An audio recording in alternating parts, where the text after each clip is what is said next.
हनुमंता यावेळी नंदिकेश्वर आपल्या कळाला आपल्या ध्यानाचा क्षणभर आम्ही विसर्जन केलं.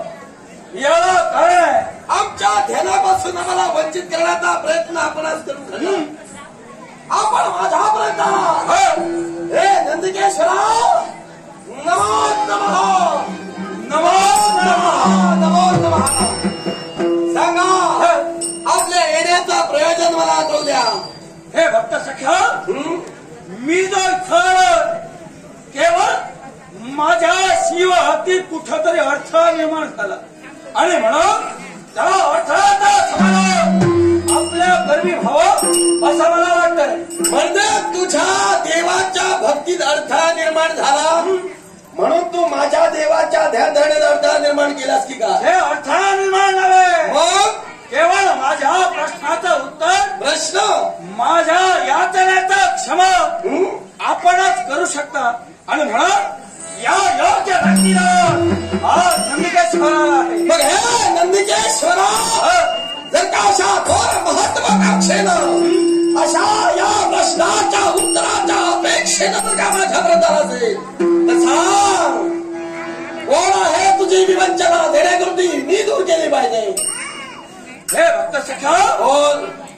देवाच्या दर्शनासाठी जात असताना केवळ त्यात अडथळा निर्माण झाला आणि मिळून मिळालो. तो अडथळा कोणता असेल ऐकूया. रामेश्वराचं दर्शन आम्ही घेतलं. काशी विश्वेश्वराला गेलो. काशी विश्वेश्वराचं दर्शन घेऊन पुनश्च रामेश्वराच्या ठिकाणी स्वतःची इच्छा पूर्ण करण्यासाठी गेलो.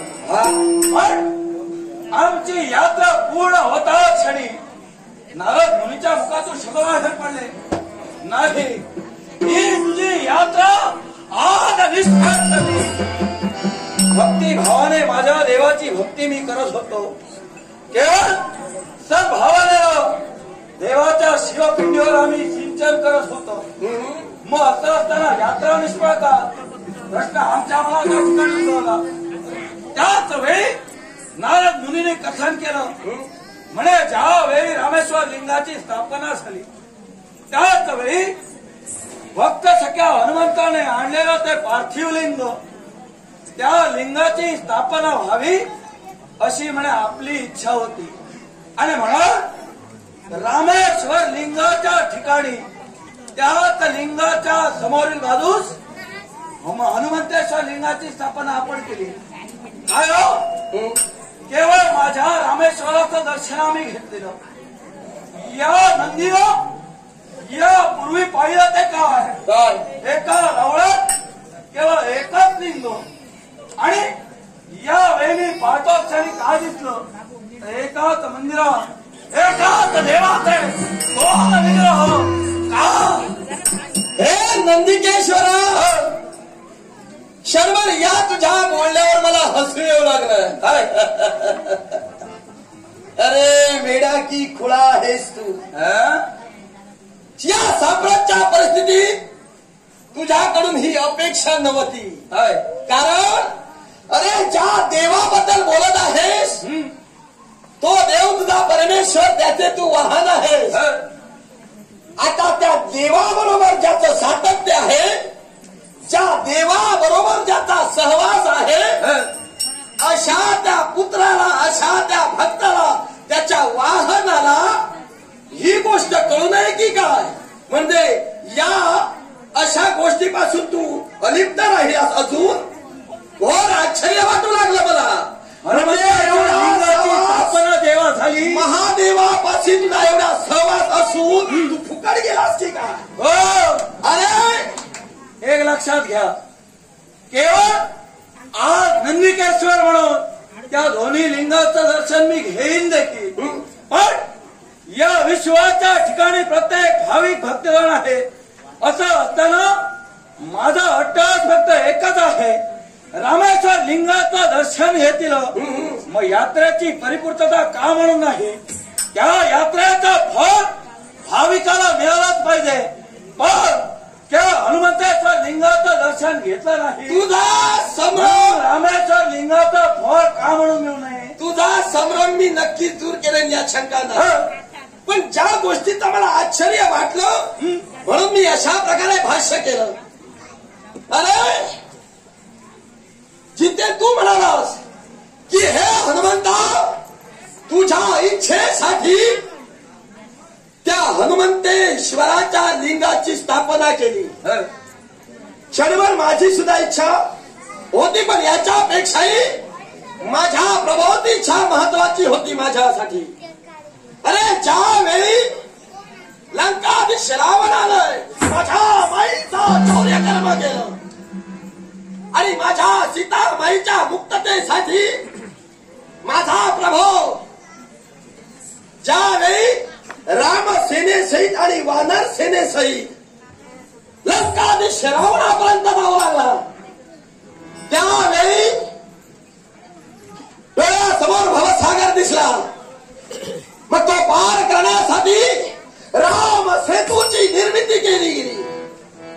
पण तत्पूर्वी माझ्या प्रभूंना इच्छा निर्माण झाली की असं हे शुभ कार्य करण्यापूर्वी आपल्या भगवंताला प्रथम आत्मसात करावं. म्हणून माझ्या प्रभूंनी परमेश्वराला स्थापित करण्याचा निर्णय घेतला आणि आपल्या मनातील इच्छा मला पाचारण करून मला त्यांनी कथित केली. हे सख्या हनुमंता, मला भोलेनाथांच्या दैवी तत्वाची स्थापना करायची आहे आणि म्हणूनच मला ते महादेवाचं पूजन घडवायचं आहे. याच्यासाठी त्या परमेश्वराचं या ठिकाणी अस्तित्व होणं महत्वाचे आहे. आणि म्हणून माझ्या प्रभूची इच्छा पूर्ण करण्यासाठी मागचा पुढचा विचार केला नाही. क्षणात तोच मी कैलास पर्वतावर त्या सदाशिवापर्यंत गेलो, पण त्या ठिकाणी मला सदाशिव भेटले नाही. पण विघ्नहर्त्या गणपती गजाननानं माझी विचारपूस केली, तरी माझ्या प्रभूची इच्छा मी त्याला कधी केली. आणि त्या विनायकाने त्यावेळी माझी कसोटी घेण्यासाठी तयार झाला आणि त्याच्या त्या कसोटीत मी उतराई होईपर्यंत मागील या गोष्टीचा विचार केला तर मुहूर्त सुद्धा टळून जात होता. माझ्या प्रभूची मला सूचना होती, हनुमंता, मुहूर्ताला महत्व आहे, वेळेला फार महत्व आहे. त्यामुळे तू जे लिंग आणण्यासाठी जातो आहेस ते वेळेतच घेऊन ये, जेणेकरून मुहूर्त चुकता कामा नये. पण या माझ्या कसोट्या देण्यातच त्या ठिकाणी वेळ केव्हाच टळून गेली. विघ्नहर्त्या त्या विनायकाने माझी कसोटी घेतली आणि पाषाणी लिंग मला प्रदान केले. त्याच वेळी विलंब होतो म्हणून बघता बघता विचार न करता माझ्या प्रभूपर्यंत मी येणं केलं. पण ते दृश्य पाहतोय तर का माझ्या प्रभूंनी माझी मार्ग प्रतीक्षा करून मुहूर्त करून जाऊ नये म्हणून त्या सागराच्या किनारी असणारी वाळू एकत्रित करून तिचा लिंग बनविलं आणि रामेश्वर लिंगाची स्थापना केली. पण हे मला मान्य झालं नाही, कारण ज्या लिंगासाठी मी भगीरथ प्रयत्न केले, आता तिचा प्रयत्न करू. माझ्या राघवानं जर का माझा प्रयत्न फोड ठरवण्याचा प्रयत्न केला असेल तर नाही मी स्वस्थ बसू शकत. म्हणून त्या वाळूच्या त्या लिंगाला प्रयत्न केला, पण नाना तऱ्हेचे प्रयत्न करूनही माझे पराक्रम फोल ठरू लागले, माझे प्रयत्न फुकट जाऊ लागले. माझ्या राघवाची लीला माझ्या लक्षात येऊ लागली. तोच नैराश्याची सावट माझ्या चेहऱ्यावर झाली आणि खिन्न वदनानं मी वसुंधरेकडे पाहू लागलो. ती नैराश्याची सावट माझ्या राघवांनी पाहिली आणि हा सखा हनुमंत आपल्यासाठी रात्रीचा दिवस करत आहे. त्या हनुमंताचं मन जर का दुखावत असेल तर हे हनुमंता, निराश होऊ नकोस. अरे मुहूर्त टळून जातोय म्हणून ज्या वाळूने मी लिंग बनविले आणि रामेश्वर लिंगाची स्थापना केली, याच्या पुढे काही अंतरावर अरे माझ्या इच्छेच्या पूर्ततेसाठी कैलास पर्वतावर ते तू पाषाणी लिंग घेऊन आलेला आहेस, या सुद्धा लिंगाची मी स्थापना करी. हे माझ्या प्रभूंच्या इच्छेनुसार घडलं. आणि त्यावेळी मी आणलेल्या त्या पाषाणी लिंगाची स्थापना झाली आणि माझ्या प्रभावाने माझ्या भक्ती तेजाचा विचार केला आणि माझ्या भक्तीचं फळ माझ्या पदरात टाकण्यासाठी त्या लिंगाला महत्व ठेवलं. त्या क्षणापासून हनुमंतेश्वर लिंग म्हणून त्या लिंगाला ओळखलं जाईल अशी त्याची ख्याती निर्माण केली. काय रे, आता मी तुला असं विचारतोय, हे माझ्या प्रभूंनी घडविलं, आता शिवशंभो महादेवाला बिल्वपत्र महत्वाचं आहे, होय ना? मग बिल्वपत्र हे पाषाणी लिंगावर अर्पित केलं जातं आणि त्या रामेश्वर लिंगावर म्हणजे वाळूच्या लिंगावर गंगेनं अभिषेक केला जातो. मग जलाच्या भक्तीनं त्याला प्रसन्न करून घेतात. मग सांग, महत्वाची कोणती गोष्ट आहे? बिल्वपत्राची गोष्ट महत्वाची आहे की त्या जलाची गोष्ट महत्वाची आहे? हे भक्त सखा, यावेळी मुद्दा हा आहे की तुमच्या देवानं तुमच्या इच्छेसाठी म्हणजे केवळ एका भक्ताच्या इच्छेसाठी या विश्वातील समस्त शिवभक्तांना आज जात पोहोचत आहे. हे लक्षात ठेवा, माझ्या देवानं यापूर्वी हे केवळ घडविलं नाही आणि यापुढे देवाचा एक भक्त म्हणून मी हे घडू देणार नाही. माझ्या प्रश्नाचं उत्तर हे नव्हे, तू मला प्रश्न केला तुम्हाला बोलण्याची संधी मिळाली. माझ्या इच्छेसाठी त्या पाषाणी लिंगाची स्थापना केली की माझ्या भक्तीचा श्रेय म्हणून माझ्या प्रभावाने ते केलं, हे मी तुझ्या समोर स्पष्ट केलेलं आहे. मग आता मी विचारलेल्या मला प्रश्नाचं उत्तर दे. तुला महत्वाचं काय?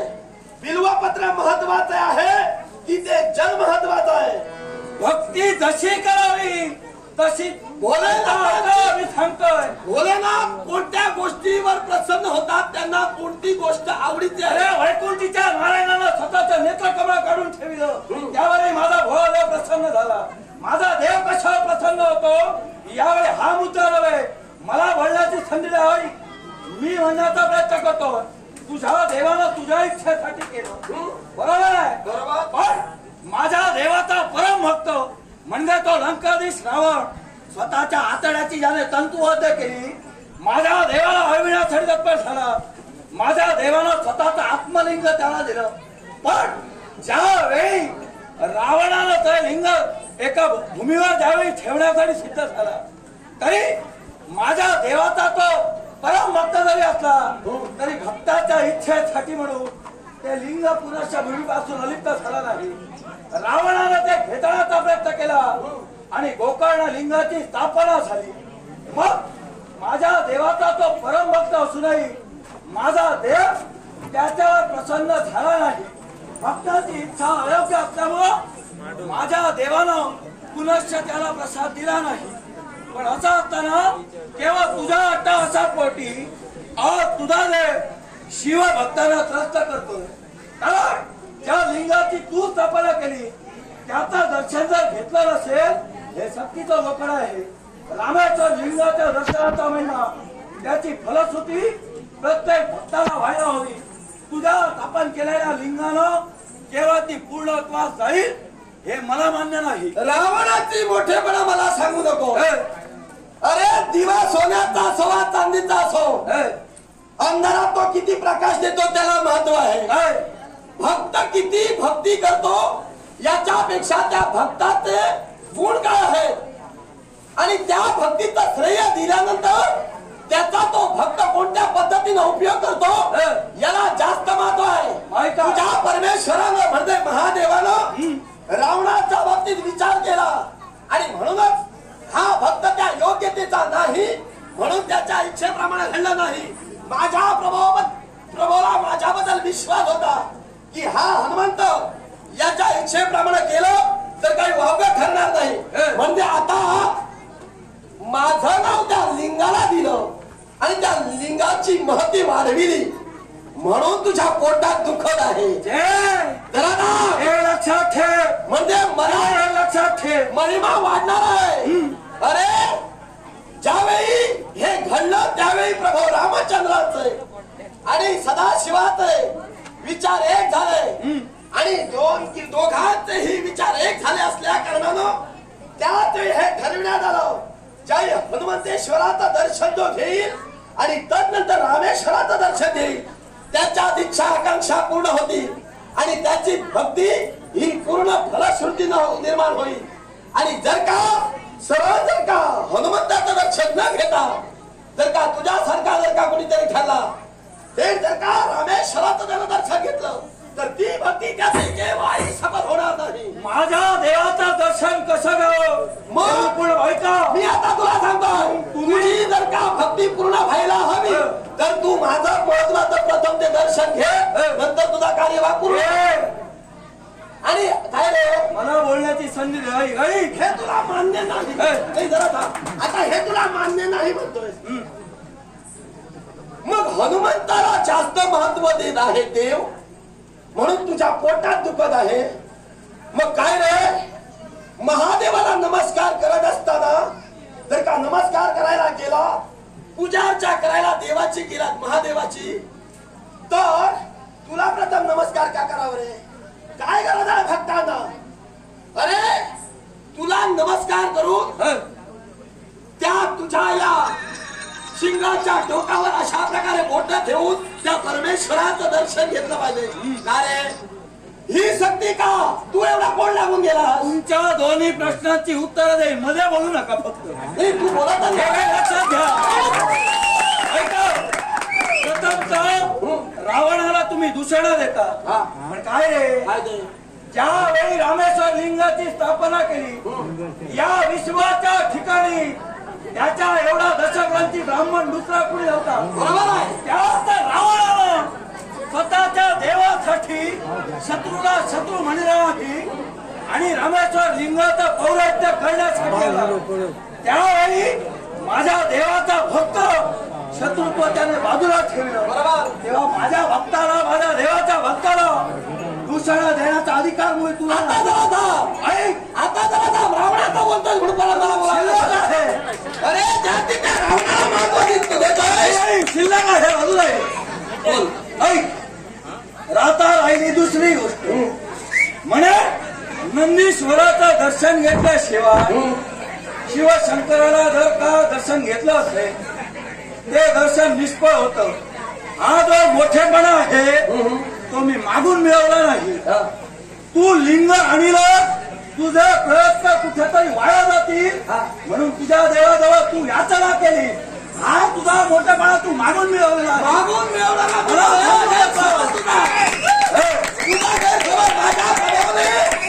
माझा प्रयत्न फोन करू नये म्हणून हे केलं. राहता राहिला प्रश्न मग तू म्हणालास की लंकाधीश रावणानं वैराला वैरी म्हणाला नाही. त्यानं पूजेसाठी पुढे आला.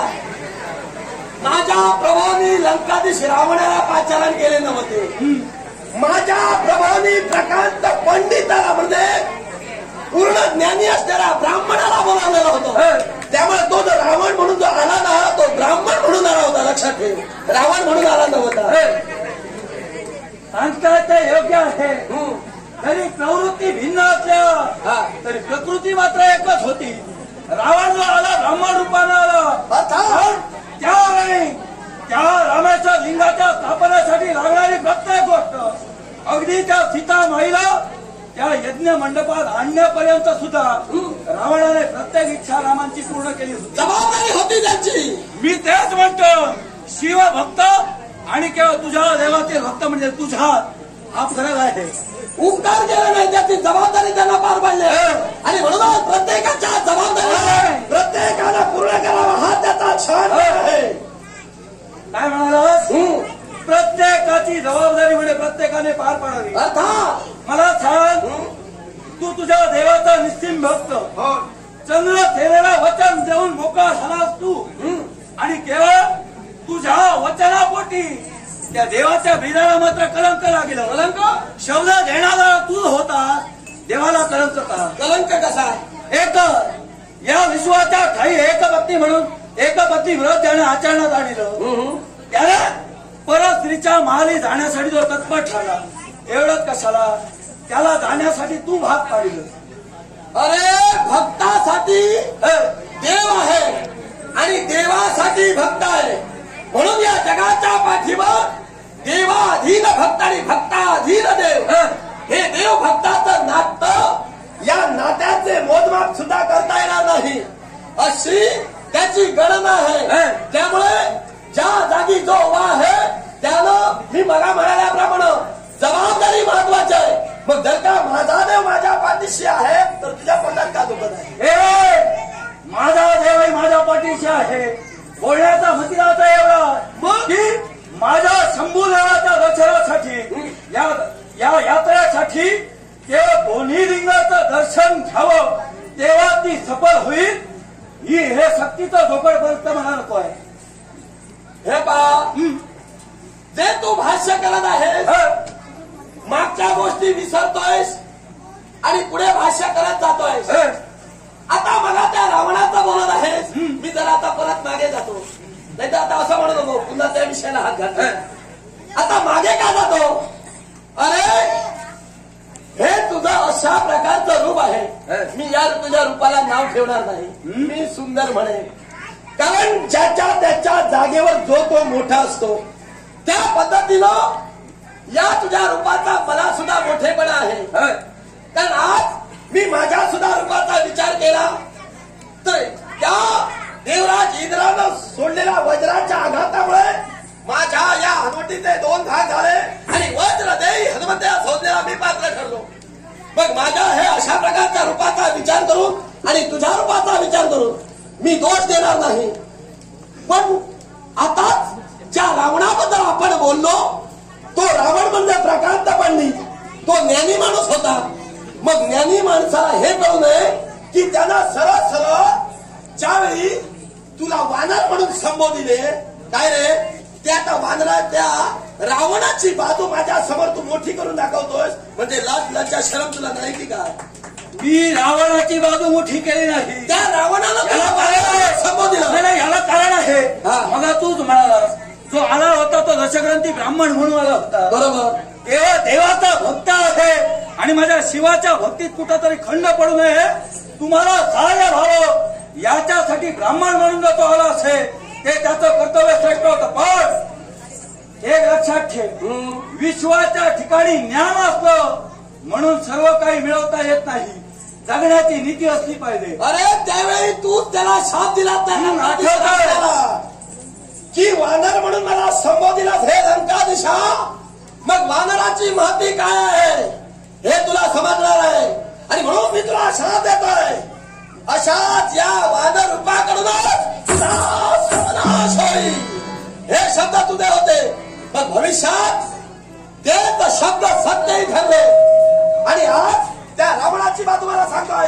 सांगतोस अशा त्या भक्ताची मोठा मोठा सांगतोय तो. माझ्या देवाचा मी भक्त जरी असलो तरी मी जो शाप दिला केवळ माझ्या शापेमुळे त्याच्या लंकेचे कोस हे झाले नाही. माझ्या आईचा त्याला शाप होता आणि म्हणून हे खरं घडलं.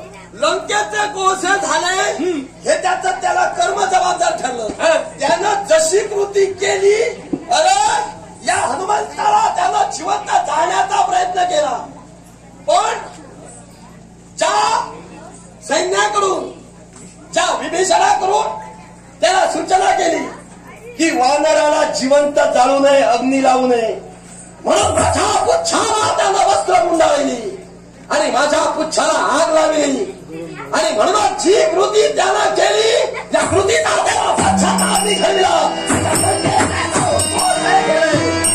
असा हा माझा हट्ट आहे. असा मी तू पराक्रमी आहे ज्या देव मात्र शंका नाही.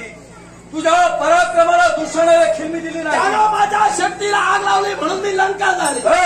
त्यामुळे त्यानं जशी कृती केली त्याचा त्याला मी फळ दिलेला आहे.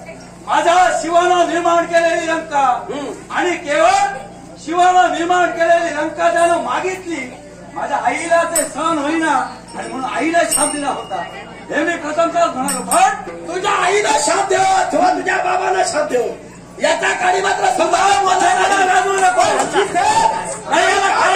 लंका जाळली हे बोललास म्हणून मला ते सांगावं लागलं.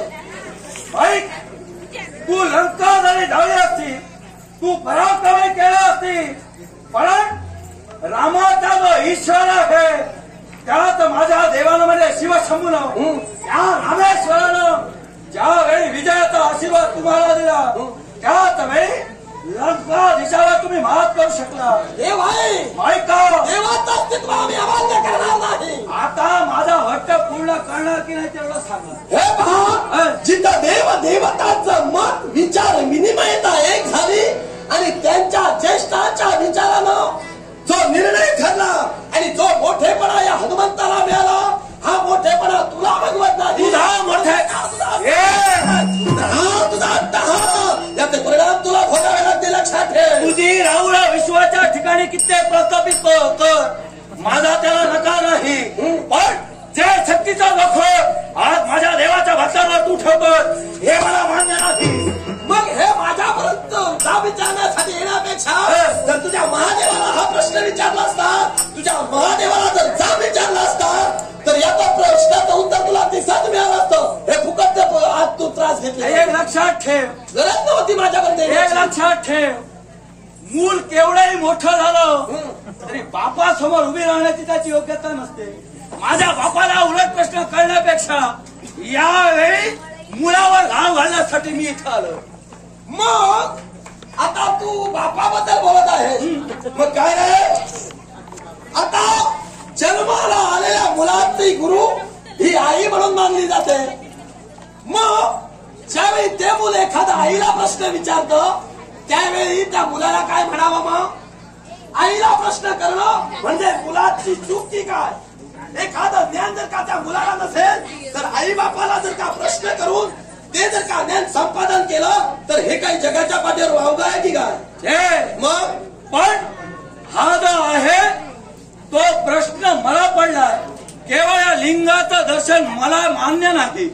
लिंगाचं दर्शन घ्यावं जरूर, पण रामेश्वर लिंगाची जर का प्रदक्षिणा या लिंगाच्या दर्शना वाचून जर अपूर्ण राहत असेल तर या लिंगाचं दर्शन मला मान्य नाही. मग तुला मान्य नसेल हा तुझ्या मर्जीचा तुझ्या मनाचा प्रश्न झाला. जिथं भगवंतानं हे घडवलं आणि त्या भगवंताला जर का तू जा विचारू शकत नाही तर तो तुझा प्रश्न झाला. तुला काय करायचं ते करून घे. तेव्हा तू घेऊन आला, ज्या लिंग तू घेऊन आला.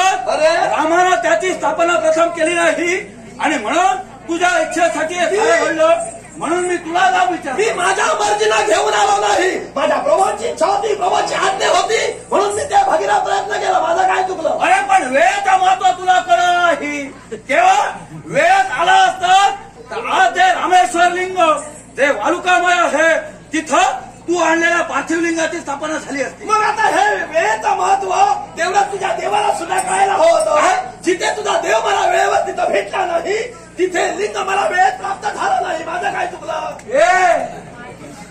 इथं चुकला. तुझा देव जाग्यावर हो. जर भक्तिभाव असेल ना, लीनतेने देवाला हाक दिली असेल, माझा देव माझ्या हाकेसाठी एका क्षणातही येतो. केवळ ताट मानेनं तिथपर्यंत गेला म्हणून माझा देव आला नाही. मग ताट मानेनं जर गेलो असतो तर पाशाने ते लिंग मला कसं काय आत्मसात झालं? गणेशाने दिलं.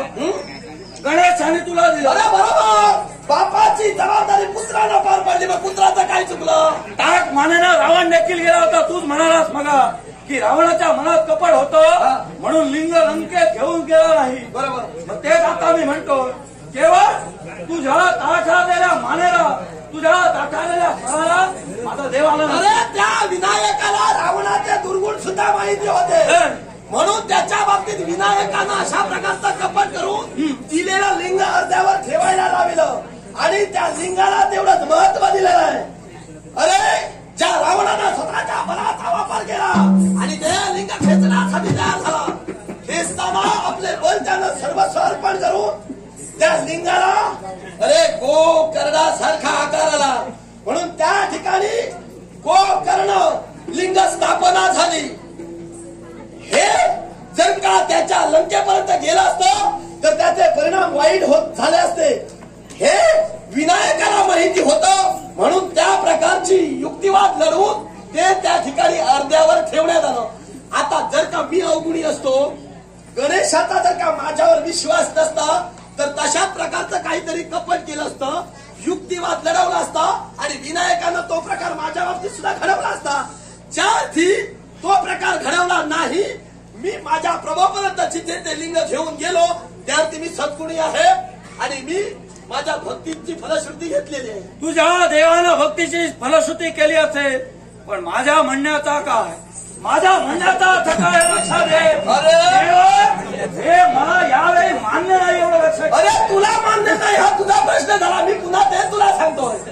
तू शुद्धीवर ये आणि याचा विचार कर. एक तरी इथून जा आणि तुझ्या बापाला मध्ये महादेवांना हा जा विचार.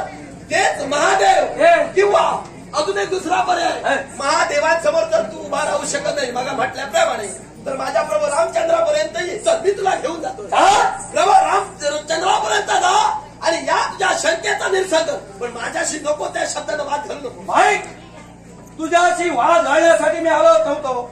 केवळ हे सक्तीचं धोकर दूर व्हावं ही माझी इच्छा होती. ही सक्ती मी ठेवली नाही, ज्याला ठेवली त्याला जाऊन एक लक्षात ठेव, माझ्या वामांगी सुयश आहे आणि पृष्ठभागी नेहमी विनायक आहे. त्याची साथ सोडणारा मी नव्हे. यशाची यशप्राप्ती यावेळी नंदी करून घेईनच हे. अरे सुयश आहे म्हणजे चांगलं यश तुझ्या पदरात आहे, हा तुला मोठेपणा आहे. अरे हाताची पाचही बोटं सारखी नाही. तशी सुयश प्राप्त व्हायला तशी वेळेला सुद्धा जास्त महत्व आहे. ती वेळ जर का आली तरच ते सुयश मिळणार, नाही तर ते यशही नाही आणि अपयशाचा खापर मात्र डोक्यावर बसेल. लक्षात ठेव. माहिती, शब्दांना बोलण्यासाठी मी तत्पर झालो. ऐकलं नशीब काय करशील तू यावेळी स्वतःच्या पायाखाली तुला छाडल्याशिवाय नंदिकेश्वरा, तू मागील प्रसंगाचा विचार कर. अरे हे तुझे वरचे पाडलेले आहे त्या परमेश्वरानं, मग हे तुझे वरचे दात पाडलेले आहे. आता जास्त जर का अखंड तांडव करशील तर खालचे सुद्धा पाडून टाकतील. आता बोललास म्हणून सांगतो, माझे जे वरचे पडले त्यातून या विश्वासाठी रत्न निर्माण काय झालं याला मग काय म्हणतो शिल्लक राहिल्या काहीतरी निर्माण होऊ लागलं तर तुझं जीवन सुकर होईल. तुला काही खाता सुद्धा येणार. हे ऐक, माझं काय होईल ते होईल. माझे पडले त्याच्यातून रत्न निर्माण झाली. तुझे पडले या विश्वाच्या ठिकाणी अस्मय निर्माण होणार नाही. अरे माझा प्रवास समर्थ आहे. माझे जर का अशा प्रकारे इंद्रिय जर का पडले असेल त्याचं काय करावं हा माझा प्रभाव सक्षम आहे म्हटलं. मग माझे जे पडले त्याचा विचार तू करू नको. अरे शिल्लक आहे विचार करायला हवा. दुसऱ्याच्या जखमाच्या खपला तू करतोय, प्रथमतः स्वतःच्या जबान. माझे सगळे आहे म्हणून मी विचार केला नाही. आता तुझे थोडेसे राहिले म्हणून जरा विचार केला, बाकी काय माझे पडणारे नव्हे. लक्षात ठेव. तर तसा प्रसंग निर्माण करतील हा हनुमंताचा कोक आहे. तुला दाढी बसेल तर माझा नाहीला थोडा लक्षात ठेव. एवढा शौर्य, एवढा थांबायचं नसतं. शौर्य मामा जाऊ दे.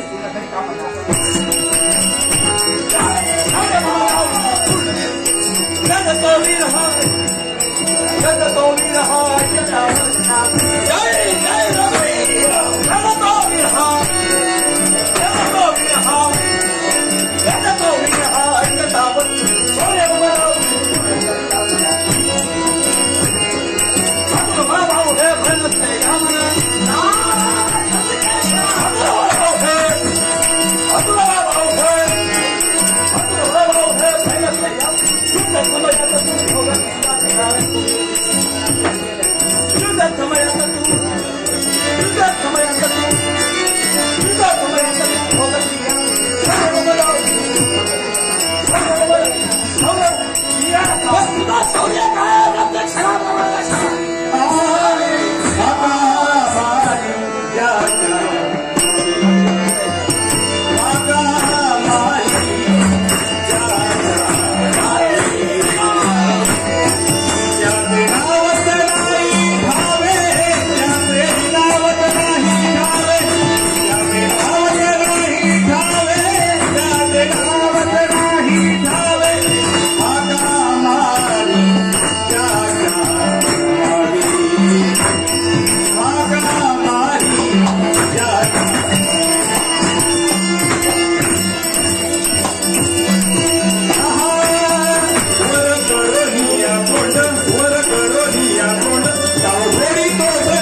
तुला सहजासहजी होणार आहे. या